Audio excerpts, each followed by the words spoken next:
Hi everyone. I just wanted to film a quick video or review real quick. I've been using literally, let me move this, 4 different planners, at least 4, actually I think it's 5, to plan out each day, each week, everything that I'm tracking. And actually, I'm starting to think that's ridiculous. 4 is way too many, and I came up with something that I really think works for me. I took a little bit from each planner, and then I'm kind of tweaking it to what works for me. So I wanted to share, I love, first of all, this one here is the Start Today journal from Rachel Hollis, and I'm going to put some still shots in here as well. You don't want to look at that. So on a blank page here, it starts the day with it's undated. So that way, there's no stress of did I fill it out today or fill it out whatever. But I personally like dated planners, but I know some people don't. So it starts out with 5 things that you're grateful for. And I think of the Rise podcast episode, maybe 72. Obviously, this video is not sponsored, but Rachel Hollis goes into detail how to fill these out, and she actually gives you everything to where if you want to just fill it out in a regular notebook, you can do that as well. So, but I liked this. I like the system, but so you start with the 5 things that you're grateful for. Then it goes into 10 dreams that you made happen. So you write that in the tense of 10 things that will happen in the next 10 years or so. And then the one thing or one goal that you're working towards right now. I love that system, and I think it really works. However, I don't like tracking in 4 or 5 books. So this one here is an Erin Condren Petite planner. I love that you can track a billion different things at once. So for instance, not that mine is wonderful, but I track gratitude, workout, vitamins, self-care, getting outside, journaling, things like that. So I was just using this and my Erin Condren for the longest time, that I incorporated the Start Today journals, and it just seems like it's a lot of different planning. And then Rachel Hollis ended up putting out the Priority Planner, which I love as well, but my reservation with that is they always have cute different covers, so that's nice as well. I'm going to flip to an empty page here. I do like that they all have the ribbon. I don't know why, I think that's cool, but so what's nice is this is a regular day. So here's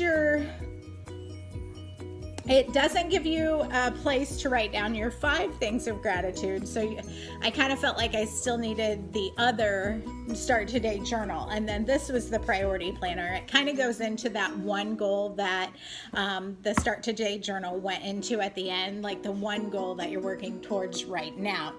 So, and that's what this is set up for. So it has the 5 to Thrive checklist, which I love, which is waking up 1 hour earlier, working out for 30 minutes or moving your body for 30 minutes each day, drinking half your body weight in ounces of water, practicing daily gratitude, and giving up 1 category of food. So I love living by that principle. The empowering belief on here, I love that area, because who doesn't need some positive affirmations and whatnot. But there's 3 priority tasks of the day, which is good. And then what's something that you can do today that you'd make yourself proud. And then the one that was toughest for me, or I didn't really care for, is what can I anticipate that might throw me off? It seemed like everything that I write down here, it was like I was looking at, this could go wrong, this could go wrong, this could go wrong, and then sure enough it did. So I kind of turned that, and that's more of a personal thing than this is bad for the book. I need instead to build myself up instead of focusing on what bad that could happen, if that makes sense. So I ended up having to tweak that section. I started off doing it the other way, and then I had to tweak it. So, but obviously use what works for you. Then it goes into the what you're grateful for, and then it has hourly planning from 5 a.m. until 9 p.m. So, which is nice. There is another section here. Your week in review. It has after the full week, which mind you, I forgot to mention that this is undated planner as well.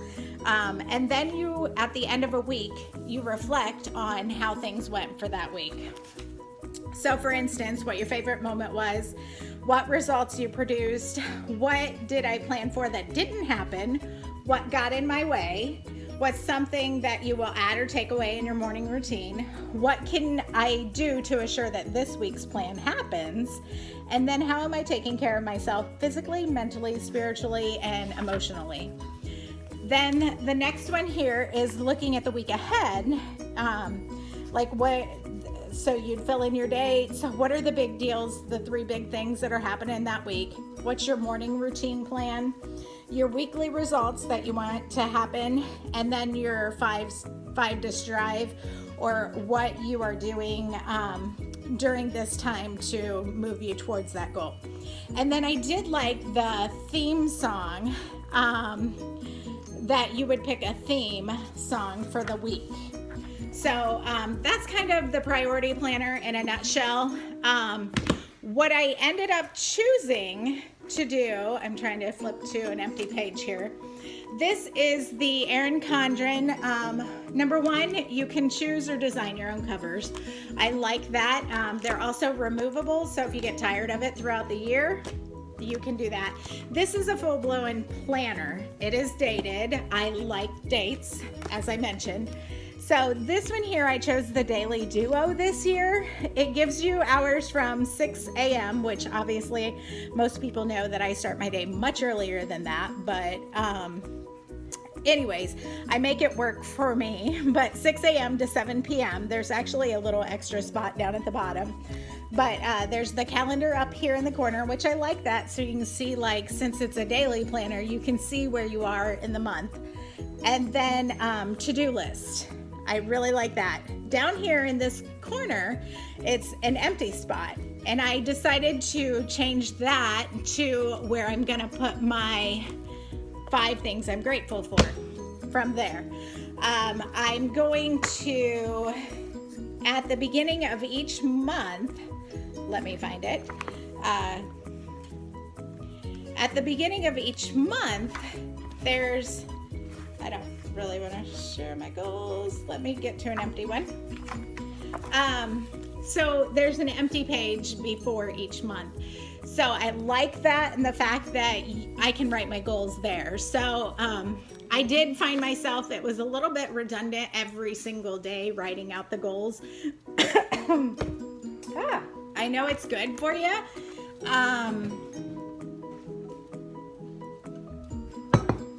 Sorry. Most of my goals are long-term goals, so it's not like they're changing every single day. So I think writing them out each month and maybe just flipping back to that page and reviewing them in the morning, I'm going to see how that works for me. And then with the Erin Condren, I love you get the monthly spread. So you can plan out on that. And then there's also this dashboard page. So there's the extra page here, and then there's a dashboard, and you can make this your own. So I'm going, like you can put birthdays, so you can make this your own. So that I think is where I'm going to incorporate the rest of my habit tracking and all of that stuff, to where there's 1 planner instead of 5. So I know that was a long review, but I do think all of the planners are great. but I need to adapt it to what works for me. So I hope you guys have a great day, and I'll talk to you soon. And this is Jenny with Planning with Pens. Thanks.